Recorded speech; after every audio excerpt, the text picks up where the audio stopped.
ॐ स्थापकायश्च धर्मस्य सर्वधर्मस्वरूपिणे अवतारवरिष्ठाय রামকৃষ্ণায় ते নমঃ। ঠাকুর, মা ও স্বামীজির চরণে শতকোটি প্রণাম।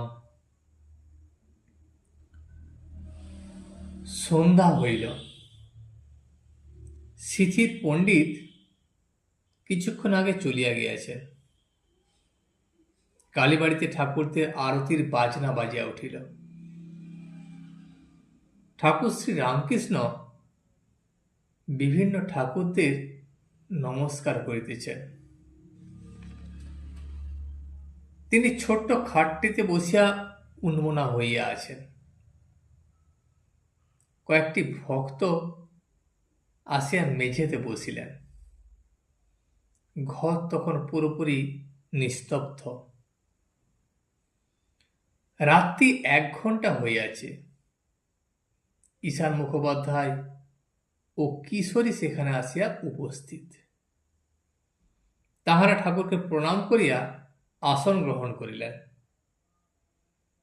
ঈশানের পুরস্চরণাদি শাস্ত্রলিখিত কর্মে খুব অনুরাগ। ঈশান খুব কর্মযোগী। এইবার ঠাকুর কথা কইতেছেন। ঠাকুর বললেন, জ্ঞান জ্ঞান বললে কি হয়? জ্ঞান হওয়ার লক্ষণ আছে। তার 2টি লক্ষণ। প্রথম হলো অনুরাগ, যার অর্থ হলো ঈশ্বরকে ভালোবাসা। আর শুধু জ্ঞান বিচার করছি, কিন্তু ঈশ্বরেতে অনুরাগ নাই, ভালোবাসা নাই, সেসব মিছে।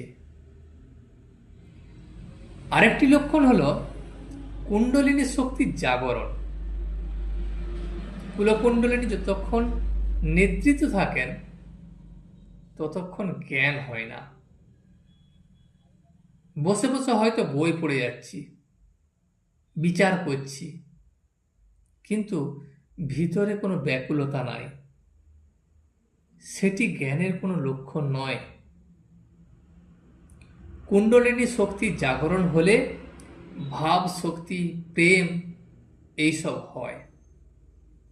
আর এরই নাম হলো ভক্তিযোগ। কর্মযোগ বড় কঠিন। কর্মযোগে কতগুলি শক্তি হয়, সিদ্ধায় হয়। ঈশান তখন বলিল, আমি হাজরা মহাশয়ের কাছে যাই। ঠাকুর তখন চুপ করিয়া বসিয়া রহিলেন। কিয়ৎক্ষণ পরে ঈশান আবার ঘরের ভিতরে প্রবেশ করিলেন। তিনি সঙ্গে করিয়া হাজরাকে লইয়া আসিয়াছেন। ঠাকুর কিন্তু তখনও নিঃশব্দে বসিয়া আছেন। কিছুক্ষণ পরে হাজরা ঈশানকে বলিলেন, চলুন, ইনি এখন ধ্যান করবেন। আবার ঈশান ও হাজরা চলিয়া গেলেন। ঠাকুর নিঃশব্দে বসিয়া আছেন। ক্রমে সত্য সত্যই ধ্যান করিতেছেন। ধ্যান করার পর তারপর জপ করিতেছেন। সেই হাত একবার মাথার উপর রাখিলেন, তারপর কপালে, তারপর কণ্ঠে, তারপর হৃদয়ে, তারপর নাভিদেশে। শ্রী রামকৃষ্ণ কি ষট চক্রে আদ্যাশক্তির ধ্যান করিতেছেন? শিব সংহিতাদি শাস্ত্রে যে যোগের কথা আছে, এ কি তাই? ঈশান হাজরার সহিত কালীঘরে গিয়াছেন। দেখলেন ঠাকুর তখন ধ্যান করিতেছিলেন। তখন রাত্রি প্রায় 7টা। ইতিমধ্যে অধর আসিয়া পড়িয়াছেন। কিছুক্ষণ পরে ঠাকুর মা কালী দর্শন করিতে গিয়াছেন।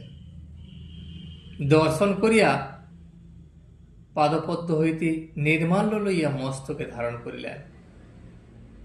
মাকে প্রণাম ও প্রদক্ষিণ করিলেন এবং চামর লইয়া মাকে ব্যজন করিলেন। ঠাকুর তখন ভাবে মাতোয়ারা। আর বাহিরে আসিবার সময় দেখিলেন ঈশান কোষাকষি লইয়া সন্ধ্যা করিতেছেন। ঠাকুর তখন ঈশানকে বললেন, কি তুমি নিজেই এসেছ? আহ্নিক করছ? একটা গান শোনো।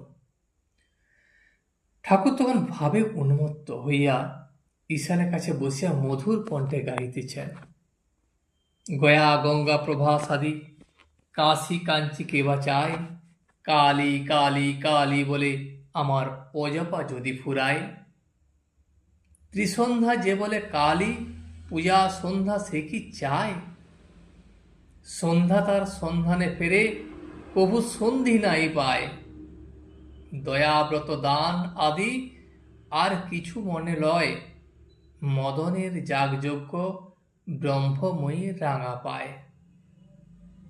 সন্ধ্যাতি কতদিন জানো? যতদিন না তার পাদপদ্মে ভক্তি হয়, তার নাম করতে করতে চোখে জল যতদিন না পড়ে, আর শরীর রোমাঞ্চ যতদিন না হয়। রামপ্রসাদ বলে, ভক্তি মুক্তি উভয়ে মাথায় রেখেছি, আমি কালী ব্রহ্ম জেনে মর্ম ধর্ম সব ছেড়েছি। যখন ফল হয় তখন ফুল ঝরে যায়, আর যখন ভক্তি হয়, যখন ঈশ্বর লাভ হয়, তখন সন্ধ্যাদি কর্ম চলে যায়। গৃহস্থের বইয়ের পেটে যখন সন্তান হয়, শাশুড়ি তার কাজ কমিয়ে দেয়, আবার 10 মাস হলে আর সংসারে কোনো কাজ করতে দেয় না। তারপর সন্তান প্রসব হলে সে কেবল ছেলেটিকে কোলে করে তার সেবা করে, তার কোনো কাজই থাকে না। সেই রকম ঈশ্বর লাভ হলে সন্ধ্যাদি কর্ম ত্যাগ হয়ে যায়। তুমি এরকম করে ঢিমে তেতারা বাজালে চলবে না, তীব্র বৈরাগ্য দরকার। 14 মাসে 1 বছর করলে কি হয়? তোমার ভিতরে যেন জোর নাই, শক্তি নাই, চিংড়ির ফলা, উঠে পড়ে লাগো, কোমর বাঁধো। তাই আমার ওই গানটা ভালো লাগে না, হরিষে লাগি বহরে ভাই, তেরা বনত মনত বনি যায়, বনত মনত বনি যায়। আমার ভালো লাগে না, তীব্র বৈরাগ্য চায়। হাজরাকেও আমি তাই বলি, কেন তীব্র বৈরাগ্য হয় না জিজ্ঞাসা করছো? তার মানে আছে, ভিতরে বাসনা প্রবৃত্তি সব আছে। হাজরাকেও তাই বলি, ওদের সে মাঠে জল আনে, মাঠের চারিদিকে আল দেওয়া আছে, পাছে জল বেরিয়ে যায়, কাদার আল, কিন্তু আলের মাঝে মাঝে ঘোগ অর্থাৎ গর্ত। প্রাণপণে তো জল আনছে, কিন্তু সেই ঘোগ দিয়ে সব বেরিয়ে যাচ্ছে। সেরকম বাসনা ঘোগ জপ তপ করে বটে, কিন্তু পেছনে বাসনা, সেই বাসনা ভোগ দিয়ে সব বেরিয়ে যাচ্ছে। মাছ ধরে সটকা কল দিয়ে। বাঁশ তো সোজা থাকবার কথা, তবে নোয়ানো রয়েছে কেন?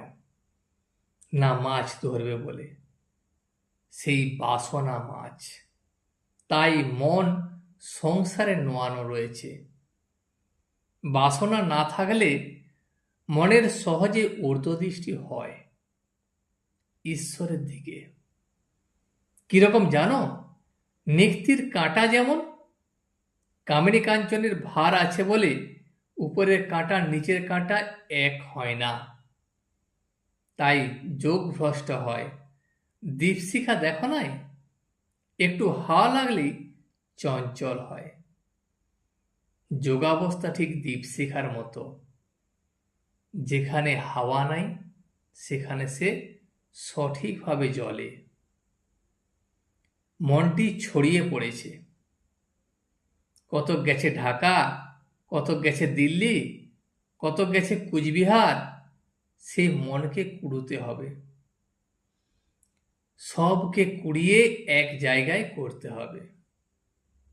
তুমি যদি 16 আনার কাপড় চাও, তাহলে কাপড়ওয়ালাকে 16 আনা তো দিতেই হবে।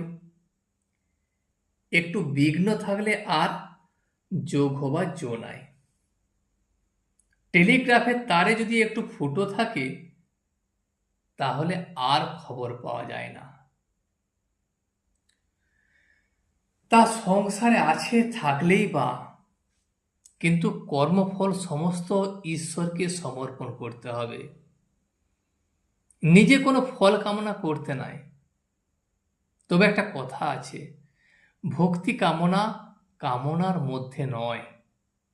ভক্তি কামনা হলো ভক্তি প্রার্থনা করতে পারো, ভক্তির তম আনবে, মার কাছে জোর করো, মায়ে পয়ে মোকদ্দমা ধুম হবে রামপ্রসাদ বলে, তখন শান্ত হব ক্ষান্ত হয়ে আমায় যখন করবি কোলে। তৈলক্ষ্য বলেছিল, আমি যে কালে ওদের ঘরে জন্মেছি তখন আমার হিস্সে আছে। তোমার যে আপনার মা গো, এ কি পাতানো মা, এ কি ধর্ম মা? এতে জোর চলবে না তো কিসে জোর চলবে বলো? মা আমি কি 28 ছেলে? আমি ভয় করিনি চোখ রাঙালে, এবার করব নালে শ্রীনাথের আগে, ডিগ্রি লব 100 ওয়ালে। আপনার মা, তার কাছে জোর করো। যার যাতে সত্তা থাকে তার তাতে টানও থাকে। মার সত্তা আমার ভিতর আছে বলে তাই তো মার দিকে অত টান হয়। যে ঠিক শৈব সে শিবের সত্তা পায়, কিছু কণা তার ভিতরে এসে পড়ে। যে ঠিক বৈষ্ণব তার নারায়ণের সত্তা ভিতরে আসে। আর এ সময় তো আর তোমার বিষয়কর্ম করতে হয় না। এখন দিন কতক তার চিন্তা করো, দেখলে তো সংসারে কিছুই নাই। ঠাকুর আবার সে মধুর কণ্ঠে গাইতেছেন, ভেবে দেখ মন কেউ কারো নয় মিছে ভ্রম, ভূমণ্ডলে ভুলো না দক্ষিণা কালী, বদ্ধ হয়ে মায়া জালে। দিন 2-3 দিনের তরে কর্তা বলে সবাই মানে, সেই কর্তাকে দেবে ফেলে কালাকালের কর্তা এলে।